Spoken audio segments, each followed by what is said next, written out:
ধন্যবাদ। মোশাররফ, আমি মনে হয় ওই আপনাদের সকলকে রিকোয়েস্ট করেছিলাম যে এই বিশেষণগুলি ব্যবহার না করার জন্য আমার নামের সাথে। বিসমিল্লাহির রহমানির রহিম। আজকের এই কর্মশালায় উপস্থিত যশোর, নড়াইল এবং ঝিনাইদহ জেলা থেকে আগত বিএনপি সহ বিএনপির বিভিন্ন অঙ্গ ও সহযোগী সংগঠনের উপস্থিত সকল সহকর্মীবৃন্দ, মঞ্চে উপস্থিত কর্মশালার প্রশিক্ষকবৃন্দ, উপস্থিত নেতৃবৃন্দ, আসসালামু আলাইকুম। আজকে সারাদিন আপনারা ৩ জেলা আলাদাভাবে হলো, এখন একত্রিতভাবে আমরা আছি। আলাদা, আলাদাভাবে আপনাদের স্থানে আপনারা আমাদের যে ৩১ দফা, যে ৩১ দফার উপরে আপনারা আলোচনা করেছেন। প্রশিক্ষকবৃন্দ আপনাদেরকে বিভিন্ন বিষয় ৩১ দফার ৩১ টা পয়েন্ট নিয়ে বিভিন্নভাবে উনারা আ পুরো বিষয়টি আপনাদের সামনে তুলে ধরেছেন। এখন প্রিয় সহকর্মীবৃন্দ, আ এই যে ৩১ দফা, এই ৩১ দফা আপনারা মানুষের কাছে নিয়ে যাবেন। কিন্তু মানুষের কাছে যে নিয়ে যাবেন বা আপনারা যে সারাদিন যেই প্রশ্নগুলো করেছেন, কেন করেছেন, কেন নিয়ে যাবেন? আ আমি ঝিনাইদহ জেলার নুরুল ইসলাম আছেন, আহ্বায়ক সদর থানা কৃষক দল, ঝিনাইদহ জেলা। আ নিশ্চয়ই এখানে উপস্থিত আছেন। ঝিনাইদহ জেলায় মাইকটি যার কাছে আছে, ভাই ওই মাইকটি একটু ওনার কাছে দাও। নুরুল ইসলামের কাছে, কৃষক দলের নুরুল ইসলাম।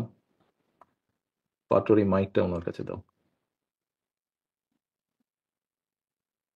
ক্যামেরা যাই আছেন একটু ফোকাস আসসালামু যদি আলাইকুম। ওয়ালাইকুম সালাম। জি, ভালো আছেন? জি, আলহামদুলিল্লাহ। আপনি একটু আমাকে বলবেন, এই যে আপনারা সারাদিন এখানে সময় দিলেন, পরিশ্রম করলেন, এই যে বসে থেকে শুনলেন, এটাও তো পরিশ্রম একটা। আ অর্থ ব্যয় করে এখানে এসছেন, সকালবেলায় বাসে, ট্রেনে যেভাবেই এসছেন। তো দরকার কি ছিল এটার? এই ৩১ দফার কি দরকার ছিল? আপনার ১ থেকে ২ মিনিটের মধ্যে একটু আমাকে বলেন তো, সবাই আমরা শুনি। কি দরকার ছিল আজকের এই কর্মশালা করার প্রয়োজন ছিল কি কোনো? স্যার, আগামী দিনে আমাদের রাষ্ট্রনায়ক আপনি। রাষ্ট্র ক্ষমতায় আসার জন্য সারা বাংলাদেশের মানুষ যাতে সুখী শান্তিতে থাকতে পারে। পলিয়ে যাওয়া হাসিনার সরকার দেশের উপরে যে অত্যাচার করেছে, সেই অত্যাচারকে আমরা পিছনে ফেলে নতুন বাংলাদেশ গড়ার লক্ষ্যে আমরা এই ৩১ দফা মানুষের দ্বারে দ্বারে নিয়ে যাব। আর আমাদের এই যদি আমরা এই ৩১ দফা বাস্তবায়ন করতে পারি, তাহলে বাংলাদেশ সুখী সমৃদ্ধশালী একটা দেশ হিসেবে উঠে আসতে পারবে। এবং আমাদের কৃষক সমাজ, আমি যে প্রশ্ন আপনার কাছে করেছিলাম, যদি কৃষক বাঁচে তাহলে দেশ বাঁচবে। এই বাস্তবায়ন হলে কৃষকের লাভবান হবে এবং দেশ সামনের দিকে এগিয়ে যাবে ইনশাল্লাহ। ধন্যবাদ। ঠিক আছে, বসেন। যশোর জেলায় কাজী আজম আছেন। যশোর জেলায় কাজী আজম আছেন। কাজী আজম যশোর জেলায়। দয়া করে মাইকটা তার হাতে দিতে হবে। আছে কি কাজী আজম? আসসালামু আলাইকুম। জি, সালাম আলাইকুম। আচ্ছা, আমরা আ আমাদের নুরুল ইসলামের কাছে শুনলাম, উনি বললেন যে, আমরা যেইগুলা করেছি এগুলা মানুষের কাছে নিয়ে যাবো। এরকমভাবে উনি বলেছেন ৩১ দফা। তো তাহলে তো আমরা কেন্দ্র থেকে আপনাদেরকে লিফলেট পাঠিয়ে দিলেই হতো বা এরকম বই আরো বেশি কিছু দিয়ে দিলেই হতো। কিন্তু সারাদিন ব্যাপী কর্মশালা করার প্রয়োজনটা কি তাহলে? ধন্যবাদ মাননীয় নেতা। আসলে আজকে ৩১ দফা যেটা আমাদের রাষ্ট্র নির্মাণের বিষয় রয়েছে, রাষ্ট্র কাঠামো সংস্কারের ব্যাপারে রয়েছে, সেটার মধ্যে ২, ১৪, ১৫, ১৬, ১৭, ১৮, ২৩, ২৪, ২৫, ২৬, ২৭, ২৯ এবং ৩১, এখানে আমাদের সামাজিক নিরাপত্তা বেষ্টনীকে কিভাবে সমৃদ্ধ করা যায় তার দিক নির্দেশনা রয়েছে। আমরা সমস্ত কর্মসূচি নিয়েই সকলের কাছে যেতে পারবো না এবং যাওয়ার প্রয়োজনও নেই, কারণ যার যেটা প্রয়োজন সেটা আমাদের প্রশিক্ষকরা শিখিয়েছেন। যে মানুষটার যেটা প্রয়োজন সেটাই তাকে জানানোর দরকার। যশোর জেলার বাস্তবতা আমার মনে হয়েছে এই ১৩টি দফা একত্রিত। আপনি আমার আমার প্রশ্নটি বুঝতে পারেননি আপনি। আমার যেটা হচ্ছে, আপনার এই যেই নাম্বারগুলো আপনি বললেন, যেই দফাগুলো বললেন, আমরা তো কেন্দ্র থেকে লিফলেট পাঠিয়ে দিলেই হতো। এইটা আপনারা এইটা অলরেডি আমরা আমাদের নেতা অনিন্দ ইসলাম অমিতের নেতৃত্বে বিভিন্ন জায়গায় আমরা সমাবেশ করছি, আলোচনা করছি, উঠান বৈঠক করছি এবং নারী সমাবেশ করছি, আপনারা সেখানে এই করছেন। সেটা তো পৌঁছায় দিই। আপনারা করছেন। কিন্তু সেটা আপনারা করছেন। সেটা আহ্বায়ক সাহেব উনিও বলেছেন উনার বক্তব্যে আপনারা করছেন। কিন্তু বিষয়টা হচ্ছে, এই অনুষ্ঠানটি আজকে করার কি প্রয়োজন ছিল? আপনি তো করছেনই আপনার ওয়ার্ডে, ওয়ার্ডে। আজকের এই অনুষ্ঠানটা করার কোনো দরকার ছিল কি? অবশ্যই ছিল। ছিল এ কারণে যে আমরা এই মেসেজটা কিভাবে পৌঁছাতে পারি তার কর্মকৌশলটা আসলে আমাদের এখানে সবচেয়ে উপযুক্ত ভাবে শেখানো হয়েছে এবং বাহ! সেই কর্মকৌশলগুলো এখানে নির্ধারণ করা হয়েছে। এবং এটা একটা প্রেসক্রাইব ফর্মুলা হবে, যেটা আমরা সব জায়গায় একই ভাষায় একইভাবে আমরা ছড়িয়ে দিতে পারবো। আচ্ছা, ধন্যবাদ। বসেন। ওহিদুজ্জামান নীলু, সাধারণ সম্পাদক, কালিয়া উপজেলা। ওহিদুজ্জামান নীলু, কালিয়া উপজেলার সাধারণ সম্পাদক। জি নীলু, আপনি একটা প্রশ্ন করেছিলেন, আবার আপনার কাছেই ফিরে আসলাম। আমার প্রশ্নটি হচ্ছে, আপনারা যেই প্রশ্নগুলো আমাদেরকে করেছেন বা আমাকে করেছেন, আমি আসার আগে আপনারা প্রশিক্ষকবৃন্দ যারা ঢাকা থেকে এসছেন তাদেরকে আপনারা প্রশ্নগুলো করেছেন।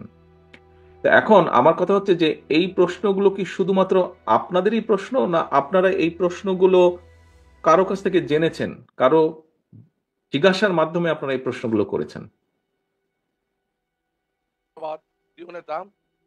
আজকে আমরা এই যে কর্মশালায় উপস্থিত হয়েছি, বাইরে আপনি আপনি এই প্রশ্ন যেগুলা নেতৃবৃন্দ আপনারা যারা প্রশ্ন করেছেন, এটা কি আপনারই প্রশ্ন, না এই প্রশ্নের পেছনে আরো মানুষ আছে? শুধু ইয়েস নো এইভাবে কিছু একটা বলেন।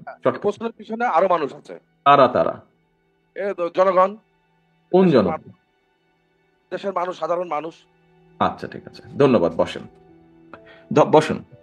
সহকর্মীবৃন্দ, এই যে আমি 3টা প্রশ্ন করলাম আপনাদের কাছে, দেখুন আমি হয়তো আগামী 5, 10, 15 মিনিট আপনাদের সামনে কিছু কথা বলবো, কিন্তু আপনাদেরকে যেই 3টা প্রশ্ন করেছি আমার পুরো বক্তব্য কিন্তু এর ভিতরে হয়ে গিয়েছে। কি প্রয়োজন ছিল এটির, কাদেরকে নিয়ে করা, এই আমাদের 31 দফা কাদের জন্য করা, এবং একই সাথে এই যে আপনারা যে প্রশ্ন করেছেন এটা শুধু আপনাদের প্রশ্ন না, আপনারা আসার সময় আপনাদের এলাকার মানুষ আপনাদেরকে হয়তো বলেছে, অথবা 31 দফা যখন আমরা অফিসিয়ালি লঞ্চ করেছি তারপরে আপনারা আলোচনা করেছেন, সামাজিক অনুষ্ঠানে আলোচনা করেছেন, ধর্মীয় অনুষ্ঠানে আলোচনা করেছেন, পারিবারিক অনুষ্ঠানে আপনারা আলোচনা করেছেন। আচ্ছা, বিএনপি তো এরকম দিয়েছে, তোমরা এটা বলো না কেন, সেটা বলো না কেন, বা এটা কি হবে? নিশ্চয়ই এই বিষয়গুলো আপনাদের মধ্যে আলোচনা হয়েছে না নেতৃবৃন্দ? ইয়েস। আমার যেটা আজকে বলার উদ্দেশ্য, আমাদের এই 31 দফা এটি বাংলাদেশের মানুষের জন্য আমরা তৈরি করেছি।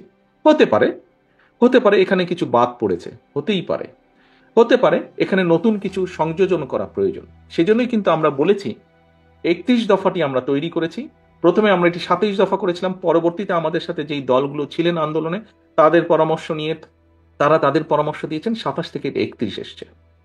এবং আমরা সাথে এটাও বলেছি যে এর মধ্যে যদি কোনো কিছু বাদ পড়ে, এখানে যেরকম আজকে আপনারা অনেক সদস্য, বেশ কয়েকজন সদস্য কিছু কিছু প্রস্তাব দিয়েছেন, একজন পর্যটনের কথা বলেছেন ডাক্তার সাহেব, কাজে এরকম কিছু যেটা বাদ পড়েছে, প্রবাসীদের ব্যাপারে কিছু জিনিস হয়তো বা বাদ পড়েছে, প্রস্তাবনা আসলে আমরা অবশ্যই সেগুলো বিবেচনা করবো এবং এগুলোকে অবশ্যই আমরা আমাদের 31 দফার সাথে অ্যাড করব। কারণ আমাদের মূল লক্ষ্য বা মূল উদ্দেশ্য হচ্ছে দেশ এবং এই দেশের মানুষের জন্য বেটার কিছু করা। আমাদের একজন মহিলা নেত্রী, উনি উনি উনি একজন শিক্ষিকাও অবশ্য একই সাথে, উনি বলেছেন যে ওনারা যখন গিয়েছেন, যে ফ্যামিলি কার্ড নিয়ে আমরা কথা বলেছি, কোনো মহিলা হয়তো সাধারণ মানুষ তারা কিছুটা কনসার্ন এক্সপ্রেস করেছেন, হ্যাঁ আপনারা ইলেকশন আগে দিয়ে বলেন পরে করবেন কিনা। হতেই পারে, এটা হওয়াটা কারো মধ্যে সংখ্যা থাকতেই পারে, কিন্তু তারপরে উনি ওনার কনসার্নটা এখানে এক্সপ্রেস করেছেন। অর্থাৎ এই সবগুলো জনগণের পক্ষে থেকে আসা আপনাদের প্রশ্ন, লক্ষ্য উদ্দেশ্য একটাই, জনগণ, জনগণ এবং জনগণ। প্রিয় সহকর্মীবৃন্দ, আমি আপনাদের সামনে আজকে একটি কথা রিপিট করতে চাই, যে কথাটি আমি বেশ কিছুদিন আগে আরেকটি অনুষ্ঠানে বলেছিলাম। দেখুন, এখানে উপস্থিত প্রত্যেকটা মানুষের সাথে বিগত 15 বছর বিভিন্ন রকম অত্যাচার নির্যাতন হয়েছে, অবর্ণনীয় অত্যাচার নির্যাতন হয়েছে অনেকের সাথে। কাজেই আপনারা একটি অবর্ণনীয়, একটি অকল্পনীয় একটি অবস্থার ভেতর দিয়ে আপনারা আজ এখানে এসেছেন। আপনারা প্রত্যেকে বিএনপির পোড় খাওয়া নেতা এবং কর্মী। শুধু যে এই ঘরে যারা আছেন তা না, আপনারা অনেকে আজকে এখানে আসতে পারেননি, বিশাল অংশটাই আসতে পারেনি এখানে স্ব জেলার আপনাদের, কিন্তু তারাও পোড় খাওয়া নেতা কর্মী। আপনারা কেন এই অত্যাচার নির্যাতন সহ্য করেছেন, কেন এই যে পুড়েছেন আপনারা, অত্যাচার নির্যাতন, জেল, জরিমানা, গায়েবী মামলা, মিথ্যে মামলা, এই যে এটার ভিতরে আপনারা পড়েছেন, কেন করেছেন? আপনারা করেছেন এ কারণেই, যেটি আমি বিশ্বাস করি, সেটি হচ্ছে একটি বিশ্বাস, একটি আদর্শকে ধারণ করেন বলি। কি সেই বিশ্বাস? সেই বিশ্বাসটি হচ্ছে দেশের মানুষের গণতান্ত্রিক অধিকার, সর্বোপরি দেশের মানুষের অধিকারকে প্রতিষ্ঠিত করার জন্য, এটিতে আপনারা বিশ্বাস করেন। কাজে নেতৃবৃন্দ, যেহেতু আমরা দেশের মানুষের রাজনৈতিক এবং অর্থনৈতিক অধিকার প্রতিষ্ঠার জন্য সংগ্রাম করেছি, যেহেতু আমরা দেশের মানুষের বাক স্বাধীনতা অধিকারের জন্য প্রতিষ্ঠা করার জন্য আমরা সংগ্রাম করেছি। কাজেই আজকে কিন্তু আমাদের দায়িত্ব অনেক বেশি।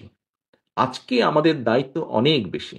আপনারা নিজেরাই বলেন, আপনাদের মধ্যে থেকে একজন বলেছেন, আমি ওভারঅল কথা ধরে নিচ্ছি, এবং আপনারা যখন সকালে এসেছেন হয়তো আপনাদের অনেকেই, আপনাদের পরিবার হোক, আত্মীয় স্বজন, বন্ধু বান্ধব, পরিচিতজন অনেকেই বলেছেন এই সুযোগ পেলে তুমি এই কথাটি জিজ্ঞেস করবে বা এই বিষয়টি তুমি দূরে ধরবে। নিশ্চয়ই হয়েছে, অনেকের সাথে, সবার সাথে নয়, হয়েছে না ভাই? আপনাদের অনেকের সাথে বলেছে, কেউ না কেউ বলেছে যে ভাই তুমি সুযোগ পেলে এই কথাটি বলবে।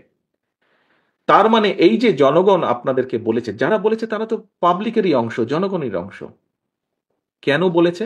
এ কারণেই বলেছে, জনগণ বিশ্বাস করে, জনগণের একটি বিশাল অংশ, বিপুল অংশ বিশ্বাস করে যে সামনের দিনে যদি ভালো কিছু হয়, ভালো কিছু পারে করা সম্ভব হয়, সেটি বিএনপির নেতৃত্বেই হবে, সেটি বিএনপির নেতৃত্বেই হবে।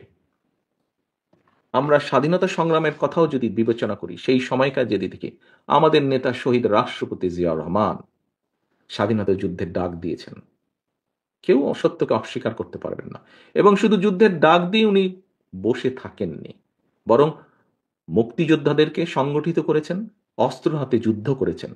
পরবর্তীতে যখন দেশের মানুষ তাকে দায়িত্ব দিয়েছে দেশ গঠনের, কোদাল হাতে উনি শ্রমিকের পাশে, কৃষকের পাশে থেকে কাজ করেছেন, খাল খনন করেছেন, দেশের খাদ্য উৎপাদন বৃদ্ধি করেছেন। প্রিয় সহকর্মীবৃন্দ, অপরপক্ষে আমরা কি দেখেছি? আমরা দেখেছি কোন রাজনৈতিক দলের কে আমরা দেখেছি ৭১ সাল যদি আমরা বিবেচনা করি, আমরা দেখেছি তারা কিভাবে এদেশের মানুষকে যুদ্ধের মুখে ঠেলে দিয়ে, যুদ্ধকে সঠিকভাবে সংগঠিত না করে বর্ডার ক্রস করে অন্য জায়গায় চলে গিয়েছে। আবার কাউকে কাউকে আমরা দেখেছি সরাসরি এই দেশের মানুষের সবচাইতে বড় অর্জন, যতদিন পৃথিবী থাকবে, যতদিন বাংলাদেশ থাকবে, এই বাংলাদেশের সবচাইতে বড় অর্জন, বাংলাদেশের মানুষের সবচাইতে বড় অর্জন বাংলাদেশের স্বাধীনতা যুদ্ধ। আমরা কাউকে কাউকে দেখেছি সেই স্বাধীনতা যুদ্ধের বিরোধিতা করতে। প্রিয় সহকর্মীবৃন্দ, আমরা হাদিসে দেখেছি দেশ প্রেম ঈমানের অঙ্গ। সেটি দেশের মাটিকে রক্ষা করা, দেশের মানুষের অধিকারকে রক্ষা করা, দেশের মানুষের অধিকারকে প্রতিষ্ঠিত করা, সবকিছুই এই ঈমানের মধ্যে পড়ে, দেশ প্রেমের ভিতরে পড়ে। আমরা দেখেছি বিএনপির ক্ষেত্রে, আমরা দেখেছি বিএনপির প্রতিষ্ঠাতা শহীদ রাষ্ট্রপতি রহমান যুদ্ধ করেছেন। পরবর্তীতে যখন উনি দেশের মানুষের দ্বারা উনি দায়িত্ব পেয়েছেন, দেশের মানুষের মাধ্যমে দায়িত্ব পেয়েছেন, তখন আমরা দেখেছি যে মানুষকে সংগঠিত করে কিভাবে দেশ গঠনে উনি ভূমিকা রেখেছেন। পরবর্তীতে আমরা দেখেছি দেশে যখন আবার স্বৈরাচার কাঁধে চেপে বসেছে, দেশের মানুষকে নিয়ে দেশনেত্রী খালেদা জিয়া কিভাবে উনি রাজপথে থেকে সংগ্রাম করেছেন এবং দেশের মানুষ তার প্রতিদান দিয়েছে। 1991 সালে দেশের মানুষ ভোটের মাধ্যমে বিএনপিকে দায়িত্ব দিয়েছে দেশ পরিচালনার জন্য। কাজে আমরা যদি দেখি প্রিয় সহকর্মীবৃন্দ, প্রতিটা মুহূর্তে, দেশের সংকটকালীন মুহূর্তে বিএনপি এসে দাঁড়িয়েছে। দেশের মানুষ বিএনপির উপরে আস্থা রেখেছে। দেশের মানুষ চেয়েছে যে ঠিক আছে, যেহেতু বিএনপির উপরে আস্থা রাখা যায়, বিএনপিকে আমরা দায়িত্ব দিই। যখনই একটি নিরপেক্ষ নির্বাচন হয়েছে, কম বেশি প্রায় সকল নিরপেক্ষ নির্বাচনে যা দেশে এবং বিদেশে স্বীকৃত লাভ করেছে একটি নিরপেক্ষ নির্বাচন হিসেবে, সেই নির্বাচনের মাধ্যমে প্রতিবার বিএনপি দেশ পরিচালনার সুযোগ পেয়েছে। দেশের মানুষ বিএনপিকে সেই সুযোগ দিয়েছে। প্রিয় সহকর্মীবৃন্দ, আগামীতে সামনে আমরা প্রত্যাশা করি, দেশের মানুষ প্রত্যাশা করে, মানুষের গণতান্ত্রিক অধিকার প্রতিষ্ঠার জন্য সবচেয়ে প্রথম যে পদক্ষেপ সেটি হচ্ছে একটি নির্বাচন, এবং একটি নির্বাচন অনুষ্ঠিত হবে এবং সেই নির্বাচনের মাধ্যমে দেশের মানুষ সিদ্ধান্ত নেবে যে পরবর্তীতে কাদেরকে তারা, দেশের মানুষ, দেশ পরিচালনার দায়িত্ব দিবে। আমরা বিভিন্ন আলোচনায় দেখি, বিভিন্ন জ্ঞানী গুণী ব্যক্তির, বিভিন্ন বিশিষ্ট জনের আলোচনায় আমরা দেখি, কম বেশি প্রত্যেক মানুষ তাদের বক্তব্যে তুলে ধরেন যে আগামী দিনে বাংলাদেশ জাতীয়তাবাদী দল বিএনপির সবচাইতে বেশি সম্ভাবনা দেশ পরিচালনা করার, সবচাইতে বেশি সম্ভাবনা সরকার গঠন করার, ভোটের মাধ্যমে জয়ী হয়ে। এখন প্রিয় সহকর্মীবৃন্দ, আজকে আপনারা 31 দফা নিয়ে সারাদিন আলোচনা করেছেন। কেন আলোচনা করেছেন? খুব সংক্ষেপে বলতে হলে, এই 31 দফার মাধ্যমে আমরা দেশের পরিবর্তন ঘটাতে চাই, শুভ পরিবর্তন, পজিটিভ পরিবর্তন, যেটি মানুষ প্রত্যাশা করে। এখন এই পরিবর্তনটি এই পরিবর্তনটি তো কোনো জাদু বা ম্যাজিক না যে আমরা বলবো আর হয়ে যাবে। এই পরিবর্তনের জন্য আমাদের নিজেদেরকে প্রস্তুত হতে হবে, আমাদের মন মানসিকতার পরিবর্তন ঘটাতে হবে প্রথমে। যদি মন মানসিকতার পরিবর্তন ঘটাতে হয় তাহলে সেভাবে আমাদের নিজেদেরকে প্রস্তুত করতে হবে। একটু আগে আমি বলেছি, আপনারা প্রত্যেকে এখানে দেখেছেন, আমি যদি একটি বিষয়কে উদাহরণ হিসাবে নিয়ে আসি, যে আমাদের একজন সহকর্মী, একজন শিক্ষিকা, আমাদের দলের একজন নেত্রী বলেছেন, উনি যখন বিভিন্ন উঠান বৈঠকে গিয়েছেন, বলেছেন অনেক মহিলা খুশি হয়েছে ফ্যামিলি কার্ডের কথা শুনে। আবার কেউ কেউ প্রশ্ন করেছে, সত্যি আপনারা করবেন তো? প্রিয় সহকর্মীবৃন্দ, আজকে আপনারা যারা এখানে আপনার সামনে বসে আছেন, আপনারা সহ আরো যারা আমাদের লক্ষ লক্ষ নেতাকর্মী আছে, বিএনপির নেতাকর্মী আছে, এই সকল মানুষকে আজকে এই দায়িত্বটি নিতে হবে। আমাদের বিরুদ্ধে বিভ্রান্তি ছড়ানোর জন্য বহু মহল কিন্তু তৈরি হচ্ছে। আপনারা পোড় খাওয়া রাজনীতিবিদ, আপনাদের বুঝতে বিন্দুমাত্র অসুবিধা হওয়ার কোনো কারণ নেই। বিএনপির বিরুদ্ধে বিভিন্ন মহল বিভিন্নভাবে কিন্তু তৈরি হচ্ছে, প্রোপাগান্ডা ছড়াচ্ছে। এরই মধ্যে আমরা সেগুলো দেখতে পাচ্ছি। প্রোপাগান্ডা ছড়াচ্ছে, শত্রুপক্ষ বলেন বা প্রতিপক্ষ বলেন, সেগুলো তারা করবেই, দেশের ভিতরে বাইরে সেটি তারা করবে, আমরা সেটিকে ফেস করব।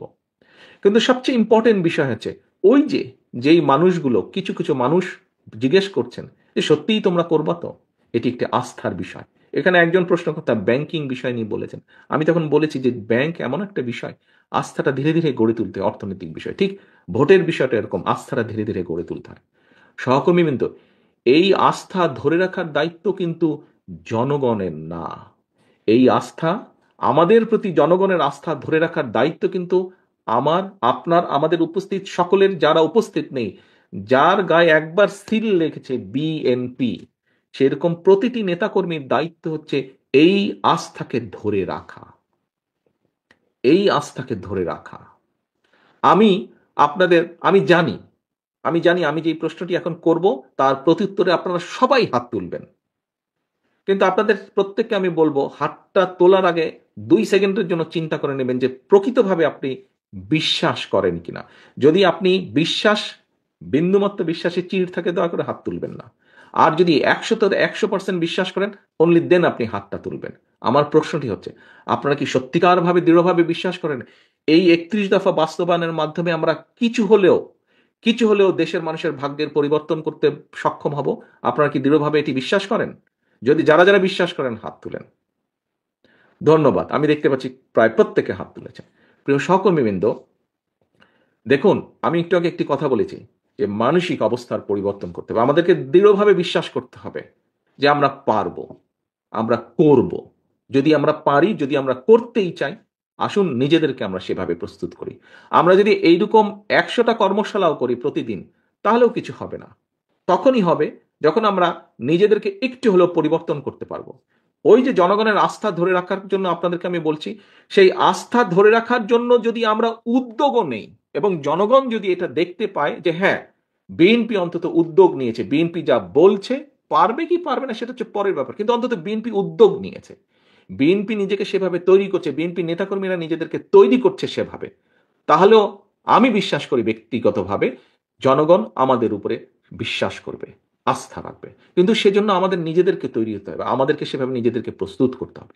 প্রিয় সহকর্মীবৃন্দ, সামনের পথ, প্রতিবার আমি প্রতিদিন একই কথা বলছি, সামনের পথ কিন্তু মোটেও মসৃণ না, সামনের পথ মোটেও মসৃণ না। একটু আগেই আমি বলেছি, বিভিন্ন মহল ষড়যন্ত্র তো করছেই। আপনারা দেখেছেন অন্তর্বর্তীকালীন সরকারের যারা বিশেষ করে সরকার প্রধান আছে, ডক্টর ইউনূস, উনিও কিন্তু বলেছেন যে অর্থনৈতিক অবস্থা কি অবস্থায় রেখে গিয়েছে পলাতক স্বৈরাচার, চুরি, দুর্নীতি, লুটপাট করে সব সাফা করে দিয়ে গিয়েছে। আপনারা প্রত্যেকেই জানেন, আপনারা প্রত্যেকেই ভুক্তভোগী। কি বিষয় সেটি? বিচার ব্যবস্থা বলেন, প্রশাসন বলেন, পুলিশের প্রশাসন ব্যবস্থা বলেন, সবকিছু ভেঙে চুরে, রাষ্ট্রের প্রত্যেকটি প্রতিষ্ঠানকে ভেঙে চুরে ধ্বংস করে দিয়েছে।